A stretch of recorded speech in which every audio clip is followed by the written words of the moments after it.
We are back, and we are officially a third of the way through the book of John. That will put us on studying John chapter 7 this week, and then our homework for next week is actually going to be 2 chapters again. I'm going to start sort of stepping up our pace a little bit. I think that we have the basics of journaling, the basics of the reading and note taking down, the basics of what application looks and feels like for us, and just ways that are sort of comfortable and ways that are challenging to extract that from the text. And so we, next week, John chapter 8 and 9. This week, John chapter 7, so rich. And I realized that I could talk about the whole chapter and it would take me 40 minutes. But I'm just going to talk about the division over Jesus, which starts in verse 25 and runs through almost the remainder of the book. I think that it's very applicable not only to myself, but just to the church and to the United States in general right now, with just all of the sort of things that are going on, gay marriage, Hobby Lobby, and the birth control debate, in the church, sort of the evangelical versus anti-evangelical movement, the way that, traditional church sees Jesus, sees how Christ, or believes how Christ's relationship would look with our culture today versus how the millennials, so our generation, might see how things look. I think this just holds a lot of truth right here and just points us back to Jesus as what is the common denominator, and to his life and his actions and his message as what's important, and that even when he was here, even when Christ was here and was with people and was in the flesh, people were disagreeing over who he was. So Christ hasn't been here for 2,000 plus years, and we are struggling to figure out, what that means for us today. And I think that that's just the human, the flesh nature. I think that's just the human sort of condition. And so we beat ourselves up, or, we want to have answers because in the era of Google, we should have them. But everybody was confused even back then. So why would we not be confused now? So I just, in verse 28, Jesus is teaching in the temple courts. He knows that the people are sort of disagreeing over who he is. And Christ says, "Yes, you know me, and you know where I am from. I am here not on my own authority, but he who sent me is true. You do not know him, but I know him because I'm from him, and he sent me." Just the richness of that, the idea of that Jesus is our bridge. The only reason that we have any sort of inkling or idea about God is because of Christ, because of the bridge that Christ creates in that gap between us and heaven, between earth and God in his glory.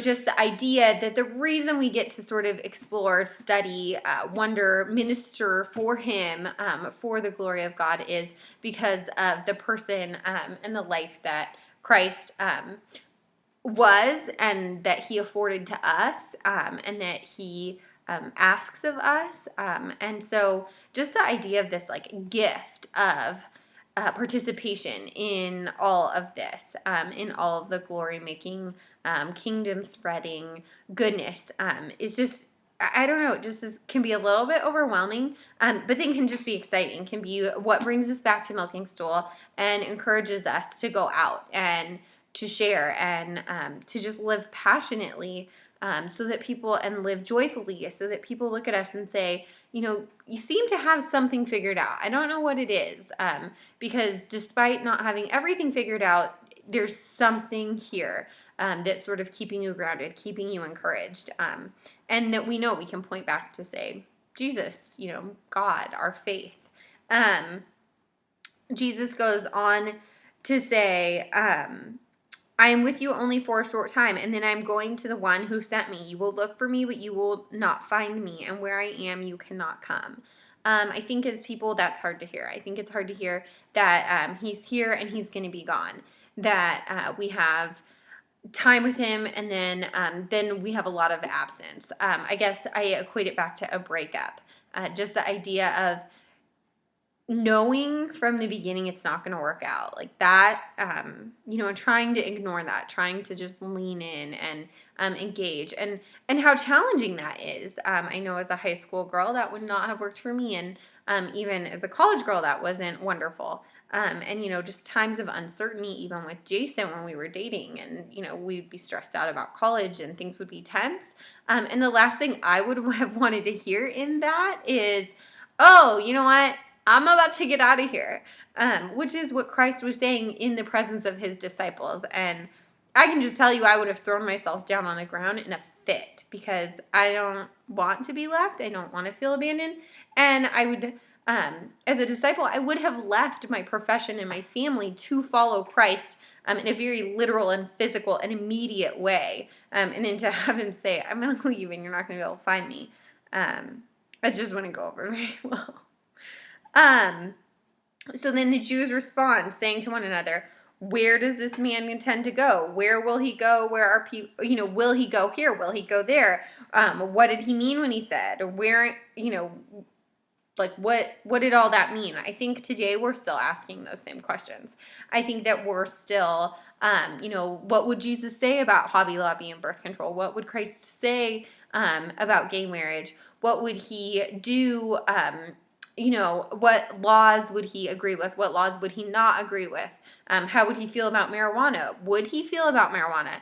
There's so many issues that I think we make it very crystal clear about, just for our own sanity. And yet I think we're all just divided in our trying. And I think that that's how it's meant to be. I think that's the world. But it can just be a little bit scary, right? So then on the last day of this festival where Christ has been preaching and people have been divided, Christ says, let anyone who is thirsty come to me and drink. Whoever believes in me, as scripture has said, rivers of living water will flow from within them. Let anyone who is thirsty come to me and drink. He didn't say, let the people who believe this, let the people who believe that, let the people who know that I'm Christ, let the people who are not throwing themselves down on the dust in a fit of brattiness like Amber would. He says, let anyone. And I think that is just a testimony to his ministry and to the heart of God. Anyone can come. Anyone can come and drink. Anyone, even in the divisiveness that is human nature and that is church and that is our flesh. God is bigger than that, is better than that, is richer than that.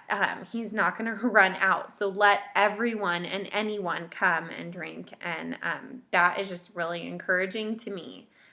So that is the verse of the week. It's the end of verse 37. Let anyone who is thirsty come to me to drink. I just pray that this week we seek out that anyone, that we seek to be inclusive of anyone, that we seek to love and cherish and just care for anyone, whoever anyone might be.